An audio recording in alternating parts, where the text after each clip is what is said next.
Fala pessoal, vamos trocar uma ideia sobre Corinthians 1/0, válido pela Copa do Brasil, quinta fase, o Corinthians está classificado para as oitavas de final. E vamos lá, vamos começar.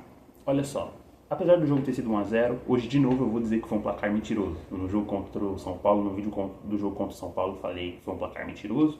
E hoje também foi um jogo com um placar mentiroso, porque quem só olhar o resultado e ver que foi 1/0 pro Corinthians vai pensar, pô, os guerreirinhos escolheram o jogo de novo. O Corinthians não entrou com vontade, o Corinthians achou que ia ser fácil e teve dificuldade. E foi um pouquinho disso, tá? Mas eu acho que não teve tanta dificuldade, de fato, o Corinthians. Eu acho que o Corinthians teve o jogo controlado o jogo todo, porque o Barra não atacou, o Barra não teve muitas oportunidades. A maior oportunidade que o Barra teve na partida foi um momento que eles tiveram um contra-ataque, só que não deu em muita coisa, porque o Labiade conseguiu cercar o jogador do Barra e fez ele sair da área. Nessa que ele saiu da área, o Bidu cortou, né? O Bidu roubou a bola, então o Barra não teve muitas chances. A única finalização do Barra, se eu não me engano, foi uma cabeçada no fim do primeiro tempo, que o Hugo Souza encaixa com tranquilidade, então não teve muitos sustos hoje. Talvez por ter essa magra vantagem, né, que o Corinthians ganhou de 1/0 na ida, gol do Lingard. Por ter essa magra vantagem, o Corinthians conseguiu administrar bem, tá? Porque estavam falando até isso na transmissão, que por ter uma vantagem magra, o Corinthians não podia vacilar, o Corinthians não podia bobear, que no contra-ataque o Barra podia empatar o jogo, e sabe como é, né? Ia ficar aquele caos no final do jogo. Mas não, o Corinthians soube controlar, o Corinthians foi tranquilo para jogar, dominou o jogo na maioria dos 90 minutos. Só deu o Corinthians, principalmente no primeiro tempo. O Corinthians começou com uma pressão inicial muito boa. Já tá virando rotina, já tá virando clichê eu começar os vídeos e falar: o Corinthians pressiona bem no primeiro tempo, o Corinthians começou pressionando o adversário, que de fato é uma mudança da característica do time, né? A gente vê um Corinthians com o Diniz tendo essa característica de pressionar após perda, pressionar o adversário quando tem a bola, ir em busca do gol, ir em busca de criar chances, encurralar seu adversário. Isso era algo que a gente via que faltava muitas vezes para o time do Dorival, muitos jogos, principalmente de Campeonato Brasileiro. O Corinthians era muito reativo muitas vezes, o Corinthians permitia muito aos seus adversários. E tinha jogos em casa, né? Não era só fora de casa que o Corinthians do Dorival deixava a desejar nesse aspecto e era muito permissivo. Tinha jogos em casa, tinha jogos em Itaquera que o Corinthians não ia para cima do seu adversário, não agredia seu adversário com tanta precisão como está sendo agora com o Diniz. Tanto que hoje o Rodrigo Garro, temos que falar de Rodrigo Garro mais uma vez, tá? O Rodrigo Garro, ele tem uma oportunidade, acho que com menos de 10 minutos, ele tem uma falta para bater que ele acerta na trave. Podia ter já aberto o placar ali, uma grande chance de falta do Garro. E como eu disse, a gente tem que falar do Rodrigo Garro porque ele de fato, o Diniz reviveu o Garro, né? Se com o Dorival a gente via um Garro muito distante daquele Garro que a gente viu em 2024, o Garro com o Diniz, de fato, é o Garro de 2024. E se duvidar, até melhor. Porque o Garro, ele eu tava pensando isso durante o jogo, enquanto eu tava assistindo o jogo, eu tava vendo, cara, o Garro é o regista desse time, né? O Garro, ele é o maestro desse time. Não ironicamente, né? Tudo passa por ele. Tudo passa por ele. Você vê muitos momentos o pessoal dando a bola no Garro, falando, resolve. Porque é isso, o Garro em um passe, 2 passes, ele consegue tirar uma jogada diferencial da cartola, sabe? Em muitos momentos ele acha muitos passes pro Yuri Alberto. Eu até falei no grupo da página do WhatsApp que, cara, se o Yuri Alberto tivesse só um pouquinho mais de inteligência, né? O Yuri Alberto perdesse menos gols, o Garro já tinha muitas assistências a mais do que ele tem, né? Ele chegou à 11ª assistência hoje, e que inclusive foi pro Yuri Alberto, mas talvez ele já poderia ter 15, 20, quem sabe, porque o Garro, cara, ele é muito diferente. Em muitos momentos ele acha passes que você não espera, né? E é um jogador muito importante e é um reforço para o time, o Diniz ter conseguido recuperar o Garro. Um que ainda não foi recuperado pelo Diniz, mas com certeza o Diniz está tentando recuperar, é o André. Hoje de novo o André faz um mau jogo. Isso deve se... Enquanto eu estava assistindo o jogo, eu estava pensando isso também, estava refletindo sobre o André. Talvez isso seja muito por conta da mudança de posição, porque lembremos, com o Dorival ele era praticamente um ponto esquerdo, ele tinha muita liberdade para subir. Eu acho que o André é esse volante, assim, esse segundo volante, famoso box to box, como o pessoal fala, esse volante com essa característica de subir muito, de apoiar muito. Ele é praticamente um Paulinho, devido às proporções, né? Não estou comparando o André e Paulinho, vamos ter calma, Estou comparando o estilo de jogo. Muitas vezes ele aparece na área para finalizar, pelo menos assim com o Dorival, assim era, né? Então acho que esse é o melhor estilo de jogo pro André. A gente vê que, como o próprio Diniz falou na coletiva recente, o André é esse jogador mais de arrasto com a bola. Então, por ele estar jogando como segundo volante um pouco mais atrás, eu acho que isso tem decaído um pouco, tem feito ele ter essa decaída. E talvez possa ser até o mental, por conta das expulsões, né?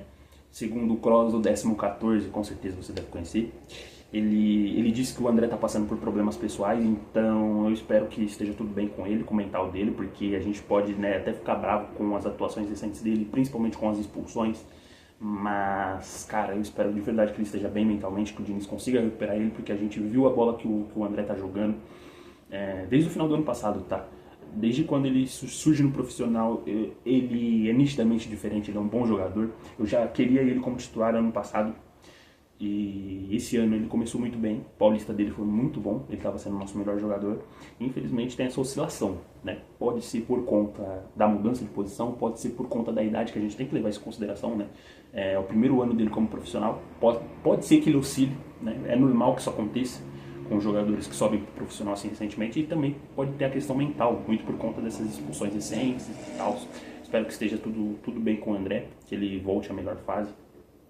E a gente percebe, né, a diferença, porque o Carrilho fez um baita jogo contra o São Paulo. Eu achei até que o Diniz ia manter o Carrilho no jogo hoje, eu achei que o Diniz ia com um time misto hoje, mas não, ele decidiu ir com um time considerado titular. Poucas peças foram modificadas para o jogo de hoje, acho que ele mudou 2 peças só, tirou o Raniel e o Bidu, e colocou o Anrileri e o Alan no time titular. E bom jogo do Alan, tá? O Alan, eu critiquei bastante o Alan contra o Mirassol, hoje ele fez um jogo decente. O Anrileri fez um jogo ok, um jogo padrão Anrileri, que é aquele jogador ok. E basicamente o primeiro tempo foi isso. O Corinthians teve algumas outras chances, teve um chute com o Bidon, pelo que eu me lembro. Tivemos no primeiro tempo também uma finalização do Yuri Alberto, que eu tenho quase certeza que ela pega na mão do zagueiro do Barra, mas o juiz não foi chamado no VAR para ver, e basicamente foi esse o primeiro tempo. Esse é o segundo tempo com mais oportunidades criadas pelo Garro, ele chuta, o goleiro defende. Temos que falar também da boa partida que fez o goleiro do Barra, se eu não me engano o nome dele é Everton, fez um bom jogo o goleiro do Barra, se não fosse por ele o Corinthians tinha ganhado por mais, por isso estou falando que esse é um placar mentiroso. O Corinthians pressionou bastante o time do Barra, e o goleiro do Barra de fato foi muito importante nesse jogo, né? Com 10 minutos o Diniz faz as primeiras alterações dele, ele colocou o Caio César e o Bidu no lugar do Anrileri e do André. E logo na primeira oportunidade do Caio César, ele teve um chute que o goleiro espalmou, e aí no rebote o Garro acabou chutando para fora. Então a gente tem que falar também da boa partida que fez o Caio César, tá? Eu acho que o Diniz já pode começar a introduzir o Caio César mais nesse time titular, nesse esboço de time titular, porque o Caio César é um jogador que vai ser bastante útil ao decorrer da temporada. A partir do momento que entrou o Caio César no time do Corinthians, o Corinthians começou a jogar mais ali pelo lado direito, né? E começou a criar mais chances, começou a ter mais oportunidades, tanto que ele começou a dar mais trabalho ali, o Mateuzinho começou a aparecer mais também, fazendo a dobradinha com o Caio César. O Caio César, ele faz uma fogueira na defesa adversária, tanto que o time do Barra fez uma falta ali na entrada da área, em cima do Caio César. Na oportunidade, o Garro quase faz o gol de falta, inclusive. Com 28 minutos, o Diniz ele tira o Lingard, põe o Zacarias Labiad. Zacarias Labiad teve uma oportunidade de fazer gol, mas estava impedido. Ia ser uma assistência do Garro, caso ela entrasse, mas como eu disse, estava impedido. E sobre o Lingard, o primeiro tempo eu achei um bom primeiro tempo dele. No segundo tempo ele estava um pouquinho mais sumido, mas acho que ele está bem, tá? Diferente do que o Crack Neto disse, que o Lingard está mal, não sei o que. Acho que o Lingard está bem, ele está se entregando bastante, está jogando 90 minutos todo o jogo, isso me surpreendeu. Eu estava esperando que ele fosse mais um Memphis Depay, que ia mais ficar fora do que jogar. Mas ele tá bem, ele tá se entregando, tá marcando, tá se doando, apesar de não estar tendo muitos gols, mas ele tá tendo uma entrega tática muito boa. Eu não esperava isso dele, tá?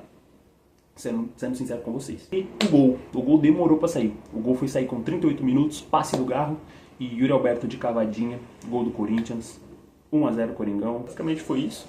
Entrou no final do jogo ali o Dieguinho e o Pedro Raul, e saiu o Garro e o Yuri Alberto. E aí teve umas oportunidades do Pedro Raul que não deu em nada. E foi isso. Corinthians 1, Barra 0. Corinthians classificado para as oitavas da Copa do Brasil. Vou falar aqui quais são os times que estão classificados para as oitavas de final e que dia vai ser o sorteio. O sorteio A Copa do Brasil vai ser dia 26 desse mês de maio mesmo. E os classificados para a próxima fase são Atlético Paranaense, Atlético Mineiro, Chapecoense, Corinthians, Cruzeiro, Fluminense, Fortaleza, Grêmio, Internacional, Juventude, Mirassol, Palmeiras, Remo, Santos, Vasco e Vitória. Vale destacar que o Vitória eliminou o Flamengo agora, praticamente já acabou o jogo quase agora, que eu tô gravando, como eu disse, ele é quase meia-noite. E vale destacar também o Juventude eliminou o São Paulo ontem lá no Alfredo Jaconi.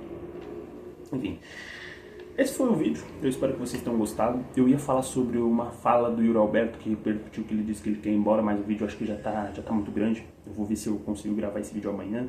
Caso não dê, vocês me desculpem. Mas é isso. Se você gostou do vídeo, dá o like, se inscreve aí, ativa o sininho das notificações para não perder nada. Caso eu tenha esquecido de falar alguma coisa sobre o jogo, comenta aí. E é nóis.